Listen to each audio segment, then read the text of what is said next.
ನಮಸ್ಕಾರ, welcome back to Kannadian Kannadathi YouTube channel. ಯಾರೇ subscribe ಮಾಡ್ಕೊಂಡಾಗ ವಿಡಿಯೋ ನೋಡ್ತಿದ್ದೀರಾ, ಬೇಗ ಸಬ್ಸ್ಕ್ರೈಬ್ ಮಾಡ್ಕೊಳ್ಳಿ. ಹಾಗೆ ಬೆಲ್ ಐಕನ್ ಕ್ಲಿಕ್ ಮಾಡ್ಕೊಳ್ಳಿ. ನಾನು ಹಾಕೋ ವಿಡಿಯೋಗಳು ಫಸ್ಟ್ ನಿಮಗೆ ನೋಟಿಫಿಕೇಶನ್ ಬರುತ್ತೆ ಅಂತ. ಬನ್ನಿ ವಿಡಿಯೋ ಸ್ಟಾರ್ಟ್ ಮಾಡೋಣ. ಇವತ್ತಿನ ಬ್ಲಾಗಲ್ಲಿ ನಿಮಗೆ ಕ್ವಿಕ್ ಆ್ಯಂಡ್ ವೆರಿ ಟೇಸ್ಟಿಯಾಗಿ ರಸಮ್ನ ಯಾವ ರೀತಿ ಸಿಂಪಲ್ ಆಗಿರೋ ಐಟಮಲ್ಲಿ ಮಾಡ್ಕೋಬೋದು ಮನೆಯಲ್ಲೇನೆ ಅಂತ ನಿಮಗೆ ಹೇಳ್ಕೊಡ್ತೀನಿ. ಪೂರ್ತಿ ವಿಡಿಯೋ ಕೊನೆವರೆಗೂ ನೋಡಿ. ಬನ್ನಿ ಸ್ಟಾರ್ಟ್ ಮಾಡೋಣ. Let's go. ಮನೆಯಲ್ಲಿ ಮಧ್ಯಾಹ್ನ ನೈಟು ಆದರೆ ಟೆನ್ಷನ್ನು, ಏನು ಮಾಡೋದು ಸಾಂಬಾರು ಅನ್ನೋದು. ಏನಾದರೂ ಆಲ್ಟರ್ನೇಟಿವ್ ಬೇಗ ಕ್ವಿಕ್ಕಾಗಿ ಮಾಡಬೇಕು, ಇಮಿಡಿಯೇಟ್ ಏನಾದರೂ ನೆಂಟರು ಬಂದರೆ ಮನೆಗೆ ಅಂತ ಅಂದಾಗ ಆವಾಗ ಸಿಂಪಲ್ಲಾಗಿ ಒನ್ ಟೈಮ್ಗೆ ರಸಮ್ ಯಾವ ರೀತಿ ಮಾಡೋದು ಅಂತ ತಿಳಿಸ್ಕೊಡ್ತೀನಿ ಬನ್ನಿ. ನಿಮ್ಮ ಮನೇಲಿ ಇಷ್ಟೆಲ್ಲ ಇತ್ತು ಅಂದರೆ ಆರಾಮಾಗಿ ರಸಮ್ ಮಾಡ್ಕೋಬೋದು. ಸಾಂಬಾರಿಗೆ ಬೇರೆ ಕಡೆ ಯೋಚನೆ ಮಾಡ್ದಂಗೆ ಮಾಡ್ಕೋಬೋದು. 2 ಟೇಬಲ್ ಸ್ಪೂನ್ ಜೀರಿಗೆ, 2 ಟೇಬಲ್ ಸ್ಪೂನು ಕರಿಮೆಣಸು, ಹಾಗೆ 10 ಬೆಳ್ಳುಳ್ಳಿ ಹೆಸಲು, ಹಾಗೆ ಸ್ವಲ್ಪ ಹುಣಸೆಹಣ್ಣು, ಕೊತ್ತಂಬರಿ ಸೊಪ್ಪು, ಹಾಗೆ 6ರಿಂದ 7 ಹಸಿಮೆಣಸಿನ್ಕಾಯಿ. ಇದನ್ನು ಜಾರಲ್ಲಿ ಬೇಕಾದರೂ ಹಾಕ್ಬೋದು, ಅದೇ ರೀತಿ ಕಲ್ಲಲ್ಲಿ ಕುಟ್ಟಿ ಬೇಕಾದರೂ ನೀರಲ್ಲಿ ಕುದಿಸೋದ್ರಿಂದನೂ ರಸಮ್ ಕೂಡ ಮಾಡ್ಬೋದು. ನಾನು ಮಿಕ್ಸಿಲಿ ಏನಕ್ಕೆ ಹಾಕ್ಕೊತಾ ಇದ್ದೀನಿ ಅಂದರೆ ಇದು ಡಿಫ್ರೆಂಟಲ್ಲಿ ಮಾಡ್ತಾ ಇರೋದು, ಅದಕ್ಕೋಸ್ಕರನೇ ನಾನು ಜಾರಲ್ಲಿ ರುಬ್ಕೊತಾ ಇರೋದು. ಪ್ರತಿಯೊಂದು ಮೆಣಸು, ಜೀರಿಗೆ, ಬೆಳ್ಳುಳ್ಳಿ, ಹುಣಸೆಹಣ್ಣು, ಕೊತ್ತಂಬರಿ ಸೊಪ್ಪು ಎಲ್ಲ ರುಬ್ಕೊಂಡು ಪೇಸ್ಟ್ ಮಾಡ್ಕೊತಾ ಇದ್ದೀನಿ. ಪೇಸ್ಟ್ ಅಂದರೆ ತರ್ತರಿಯಾಗಿ ರುಬ್ಕೋಬೇಕು. ಈ ಥರ ತರ್ತರಿಯಾಗಿ ರುಬ್ಕೋಬೇಕು. ನೆಕ್ಸ್ಟ್ ನಾನು ಟೊಮೊಟೊ ಬೇಯಕ್ಕೆ ಇಟ್ಟಿದ್ನಲ್ಲ, ಅದು ಬೆಂದಾದಮೇಲೆ ನಾನು ಈ ಥರ ಸ್ಮ್ಯಾಶ್ ಮಾಡಿಕೊಂಡು ಇದನ್ನು ಕೂಡ ನಾನು ಜಾರಲ್ಲಿ ಹಾಕ್ಕೊತಾ ಇದ್ದೀನಿ.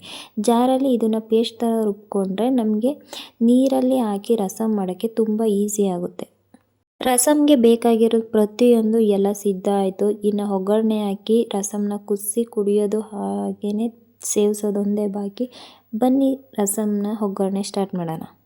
ಈ ರಸಮ್ಗೆ ಟೊಮೊಟೊ ರುಬ್ಕೊಂಡಿದ್ದಾಯಿತು, ಹಾಗೆ ಪೇಸ್ಟು ರೆಡಿ ಆಯಿತು. ಇನ್ನು ಒಗ್ಗರಣೆಗೆ ಒಂದೇ ಬಾಕಿ. ಎಣ್ಣೆ ಹಾಕಿ ಒಂದು ಸ್ವಲ್ಪ ಸಾಸಿವೆ ಹಾಕಿ ನಾನು ಹಸಿಮೆಣ್ಸಿನ್ಕಾಯಿ ಹೆಚ್ಚಿಟ್ಕೊಂಡಿದ್ದೆ, ಅದನ್ನು ಒಗ್ಗರಣೆಗೆ ಹಾಕ್ಕೊಂಡೆ. ನಾನು ರುಬ್ಕೊಂಡಿಲ್ಲ, ಯಾಕೆ ಅಂತಂದರೆ ಇದರಲ್ಲೇ ಒಗ್ಗರಣೆಗೆ ಹಾಕೋಣ ಅಂತ. ಹಾಗೆಯೇ ರುಬ್ಕೊಂಡಿರೋ ಟೊಮೊಟೊನೂ ಇದಕ್ಕೆ ಹಾಕಿ ಬೆರೆಸ್ಬೇಕು. ಇದಕ್ಕೆ ಮೇಯ್ನ್ಲಿ ಇಂಪಾರ್ಟೆಂಟ್ ಅಂತ ಅಂದರೆ ಕೊತ್ತಂಬರಿ, ಬೆಳ್ಳುಳ್ಳಿ, ಜೀರಿಗೆ, ಮೆಣಸು ಹಾಕಿ ಇದು ಆ್ಯಡ್ ಮಾಡೋದ್ರಿಂದನೇ ಇದಕ್ಕೆ ರಸಮ್ಗೆ ಒಂದು ಫ್ಲೇವರ್ ಬರುತ್ತೆ.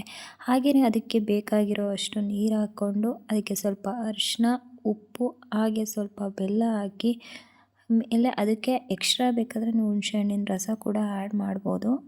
ಇದರಲ್ಲಿ ಸಿಂಪಲ್ ಹಾಗೆ ಟಿಪ್ಸ್ ಅಂತ ಅಂದರೆ ಟೊಮೊಟೊ ಹಾಗೆಯೇ ಹುಣಸೆಹಣ್ಣು ನಾವು ರುಬ್ಕೊಳೋದ್ರಿಂದ ನೀವು ಎಕ್ಸ್ಟ್ರಾ ಆ್ಯಡ್ ಮಾಡೋದು ಕಮ್ಮಿ ಮಾಡಬೇಕು ಹುಣಸೆಹಣ್ಣು. ಹೇಗೆ ಅಂತ ಅಂದರೆ ನಾವು ಮುಂಚೆನೇ ಟೊಮೊಟೊದೇ ಅಲ್ವಾ ಮಾಡ್ತಾಯಿದ್ದೇವೆ ರಸಮು, ಅದರಲ್ಲೇ ಹುಳಿ ಅಂಶ ಜಾಸ್ತಿ ಇರುತ್ತೆ. ಅದಕ್ಕೇ ನಾವು ಎಕ್ಸ್ಟ್ರಾ ಆ್ಯಡ್ ಮಾಡೋದು ಒಂಚೂರು ಕಮ್ಮಿ ಮಾಡಬೇಕು. ಹಾಗೆ ಸ್ವಲ್ಪ ಹಿಂಗು ಕೂಡ ಆ್ಯಡ್ ಮಾಡ್ಬೋದು. ರಸಮ್ಗೆ ಫ್ಲೇವರ್ ಬರೋದೇ ಕುದಿಯೋದ್ರಿಂದ. ಕುದಿಸಿದೆಲ್ಲ ಆದಮೇಲೆ ಸ್ವಲ್ಪ ಕೊತ್ತಂಬರಿ ಸೊಪ್ಪು ಉದುರಿಸಿದ್ರೆ ರೆಡಿ ಆಗುತ್ತೆ ರಸಮ್ಮು. ನೆಕ್ಸ್ಟ್ ಈ ರಸಮ್ಗೆ ನೆಂಚ್ಕೊಳಕ್ಕೆ ಏನಾದರೂ ಸ್ನ್ಯಾಕ್ಸ್ ಬೇಕಲ್ಲ ಅಂತ ನಾನು ಒಂದು ಸ್ವಲ್ಪ ಆಲೂಗಡ್ಡೆ ಹಾಗೆಯೇ ಈರುಳ್ಳಿದು ಬೋಂಡ ಮಾಡೋಣ ಅಂದ್ಕೊಂಡು ಹಾಗೆ ಹಿಟ್ಟು ಕಲಿಸ್ಕೊತಾ ಇದ್ದೀನಿ. ಕಡಲೆ ಹಿಟ್ಟಿಗೆ ಸ್ವಲ್ಪ ಉಪ್ಪು, ಖಾರದ ಪುಡಿ, ಸೋಡಾ, ಸೋಂಪುನ ಹಾಕಿ ಮಿಕ್ಸ್ ಮಾಡಿ ಇಮಿಡಿಯೇಟ್ ಹಾಕಿದ್ರೆ ಅಷ್ಟು ಚೆನ್ನಾಗಿರಲ್ಲ. ಸ್ವಲ್ಪ ಒಂದು 5 ಮಿನಿಟ್ಸು ನೆನೆಸಿ ಹಾಕೋದ್ರಿಂದ ಹಿಟ್ಟು ಕೂಡ ತುಂಬ ನೆಂದಿರುತ್ತೆ, ಹಾಗೆ ತುಂಬ ಚೆನ್ನಾಗಿ ಕೂಡ ಬೋಂಡ ಬರುತ್ತೆ. ನಾರ್ಮಲಾಗಿ ಎಲ್ಲರೂ ಮನೇಲಿ ಈರುಳ್ಳಿ ಹಚ್ಬಿಟ್ಟು ಸಣ್ಣಗೆ ಮಾಡ್ತೀರಾ. ಹಾಗೆಯೇ ನಾನು ರೋಲು ಅಂದರೆ ರೌಂಡ್ ಶೇಪಲ್ಲಿ ಕಟ್ ಮಾಡಿ ಅದರಲ್ಲಿ ಲೇಯರ್ನ ಓಪನ್ ಮಾಡಿ ನಾನು ಬೋಂಡ ಮಾಡ್ತಾ ಇರೋದು. ತುಂಬ ಚೆನ್ನಾಗಿರುತ್ತೆ, ಮಕ್ಕಳಿಗೂ ತುಂಬ ಇಷ್ಟ ಆಗುತ್ತೆ. ಸಂಜೆ ಟೈಮ್ ಮಾಡಿಕೊಡಿ, ಈ ರೀತಿ ತುಂಬ ಇಷ್ಟಪಟ್ಟು ತಿಂತಾರೆ. ಹಾಗೆಯೇ ಆಲೂಗಡ್ಡೆ ಹಾಗೆಯೇ ಈರುಳ್ಳಿ ಬೋಂಡ ಹಾಕಿ ರಸಮ್ ಕೂಡ ರೆಡಿ ಇತ್ತು, ರೈಸು ಕೂಡ ರೆಡಿ ಇತ್ತು. ಊಟ ಮಾಡೋದೊಂದೇ ಬಾಕಿ. ಆ್ಯಕ್ಚುಲಿ ತುಂಬ ನನಗೆ ಇಷ್ಟ ಇದು ಈರುಳ್ಳಿ ಬೋಂಡ, ತುಂಬ ಚೆನ್ನಾಗಿರುತ್ತೆ, ಮಾತ್ರ ತುಂಬ ಟೇಸ್ಟಿ ಕೂಡ ಇರುತ್ತೆ. ಮನೇಲಿ ಟ್ರೈ ಮಾಡಿ. ಇವತ್ತಿನ ಬ್ಲಾಗ್ನ ಎಂಡ್ ಮಾಡ್ತಾ ಇದ್ದೀನಿ. ನಾಳೆ ಸಿಗ್ತೀನಿ ಅಂತ ಹೇಳ್ತಾ ಇವತ್ತಿನ ವಿಡಿಯೋ ನಿಮ್ಗೆ ಇಷ್ಟ ಆಗಿದ್ರೆ ಲೈಕ್ ಮಾಡಿ, ಶೇರ್ ಮಾಡಿ, ಹಾಗೆ ಕಮೆಂಟ್ ಮಾಡಿ ಅಂತ ಹೇಳ್ತಾ ಎಲ್ರಿಗೂ ಥ್ಯಾಂಕ್ ಯು ಆಲ್.